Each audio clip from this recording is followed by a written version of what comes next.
Withdrawing money from your Google account to your bank account is a straightforward process.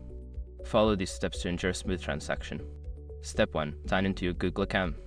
Open your web browser and go to the Google account page. Enter your email and password to log into your account. Step 2. Access Google Pay. Once logged in, navigate to the Google Pay section. You can find this by searching for Google Pay in the Google services or directly visiting the Google Pay website. Step 3. Link your bank account. In the Google Pay interface, look for the option to add or link a bank account.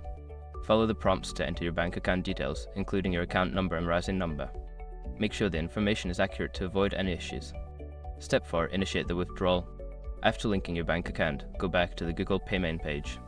Look for the option to transfer funds or withdraw money. Select the amount you wish to withdraw and confirm the transaction. Step 5. Confirm and wait for processing. Review the withdrawal details and confirm the transaction. The funds may take a few business days to appear in your bank account, depending on your bank's processing times. Once you've completed these steps, you should successfully withdraw money from your Google account to your bank account. If you encounter any issues, consider checking Google Pay's Help Center for additional support.